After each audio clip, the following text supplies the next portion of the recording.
Nicolas Bouzou, les sanctions économiques à présent, elles sont très fortes à l'égard de la Russie. Et d'ailleurs, les entreprises suivent les États. On a vu Apple, par exemple, suspendre ses ventes en Russie. Il y en a d'autres exemples. Mais on observe quand même que ces sanctions, Nicolas, préservent le secteur russe de l'énergie.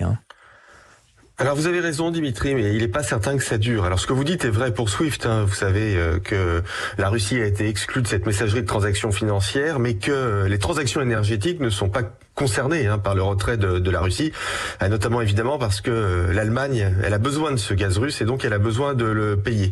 Mais ce qui m'a semblé très important ces dernières 24 heures, c'est que des entreprises énergétiques occidentales très importantes ont décidé de se retirer de la Russie. C'est le cas de BP et c'est le cas de Shell, qui était un partenaire de Gazprom, qui avait même plusieurs co-entreprises avec Gazprom.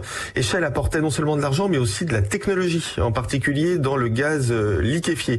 Le retrait de Shell est une vraie catastrophe pour les projets énergétiques russes. Et là, on voit bien que l'Occident frappe l'économie au cœur. Le point essentiel maintenant, Vincent Hervouet vient de le dire, ça va être d'observer le comportement de la Chine. Oui, parce qu'en théorie, c'est une alliée de la Russie.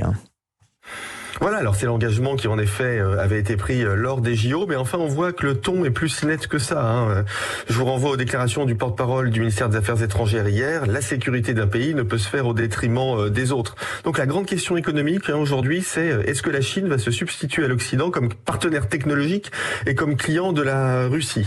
En réalité, moi je me demande si l'idée de la Chine, ça n'est pas de faire de la Russie un sous-traitant un peu entrée de gamme. Vous savez, la stratégie économique chinoise, elle est toujours extrêmement opportuniste, elle est toujours extrêmement pragmatique. Donc la Russie pourrait perdre, vous pensez, son pouvoir d'offre d'hydrocarbures ? Écoutez, je pense que c'est possible. Vous avez vu, Dimitri, que la Suisse a délaissé sa neutralité pour appliquer les sanctions occidentales. C'est pas simplement symbolique. Il faut savoir que la Suisse, c'est la première place d'échange international pour le négoce d'hydrocarbures russes. Donc, on va avoir de vraies difficultés à faire des transactions pour les hydrocarbures. La Russie va perdre de la technologie en raison du retrait des entreprises occidentales. Il y a un risque de dominance technologique chinoise.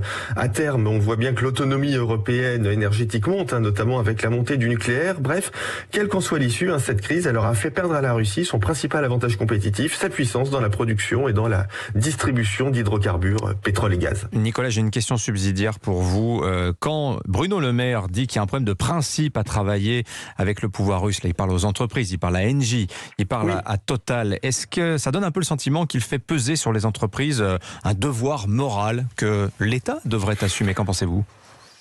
Oui, vous avez raison, c'est ce qui m'a le plus frappé ces derniers jours. Je renvoie donc à ce que je viens de dire sur BP et Shell. Quand vous lisez le communiqué de ces entreprises, en fait, c'est un communiqué qui n'est évidemment pas économique, mais qui est un communiqué moral. Et donc, on a vu ces derniers jours que la morale était en train d'entrer dans l'économie. Je ne sais pas si c'est une bonne chose, mais en tout cas, vous avez raison, c'est un fait très important du moment. Et l'un des grands sujets économiques de ces prochaines heures, ça va être de voir si Total Energy et Engie vont suivre l'exemple de leurs homologues britanniques. Merci beaucoup Nicolas Bouzou. Merci aussi Vincent Hervouet. Excellente journée à tous les deux.